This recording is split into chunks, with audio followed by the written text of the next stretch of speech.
बच्चों, साहित्य सरोज में आपका स्वागत है। तो मैं आज लेकर आई हूँ किसलय भाग 2 कक्षा 7 की पुस्तक। तो पाठ 2 नचिकेता कहानी है। मैं आज उसी का पाठ करना शुरू करती हूँ। आओ बच्चों, सुनते हैं। आज से सहस्रों वर्ष पूर्व महर्षि बाजरवा हुए। महर्षि बाजरवा का अधिकांश समय जब तप में बीता करता था। उसके पुत्र का नाम नचिकेता था। नचिकेता पितृभक्त बालक था।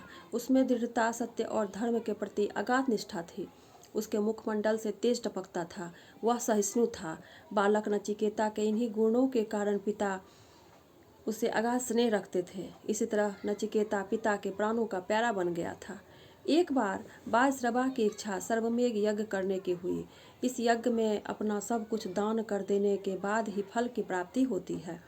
इस बात को महर्षि बाजरवा अच्छी तरह जानते थे। यही बात उन्होंने अपने पुत्र नचिकेता को भी बतलाई थी। नचिकेता साधु प्रवृत्ति का बालक था। पिता की इच्छा जानकर उसे बेहद खुशी हुई। यज्ञ के लिए शुभ तिथि निश्चय की गई। उस दिन सर्वमेघ यज्ञ का शुभारंभ हुआ। उसमें भाग लेने के लिए दूर दूर से ब्राह्मण पधारे। नचिकेता ने यज्ञ की एक एक क्रिया को ध्यान से देखा। सभी क्रियाएं यथापूर्ण हो गई। अंत में सिद्धहस्त ब्राह्मणों ने नारियल की पूर्णाहुति देकर उसे संपन्न किया। यज्ञ की समाप्ति पर महर्षि बाजरवा को अपना सब कुछ दान में दे देना था। ब्राह्मणों की इच्छा अच्छी दान की उम्मीद थी। यज्ञ की पूर्णाहुति के बाद महर्षि बाजरवा उठे। अग्नि देवता को नमस्कार करके वे अपने गौशाला की ओर बढ़े। उनकी गौशाला में सबसे बढ़िया गायें तो थी ही। वे सभी गायों को दान में देने का निश्चय कर चुके थे, परंतु गौशाला तक पहुँचते पहुँचते उनका मन लोभ से भर गया। वे गौशाला की कमजोर, बूढ़ी और दूध ना देने वाली गायों की छटनी करके ब्राह्मणों को दान स्वरूप देने लगे। ब्राह्मणों की ऐसी दक्षिणा की स्वप्न में भी आशा न थी। महर्षि बाजरवा की लोभ प्रवृत्ति देखकर वे दुखी हुए, पर कुछ कह नहीं सके। नचिकेता भी यह सब कुछ देख रहा था। उसे पिता के निश्चय बदल जाने से विशेष दुख था।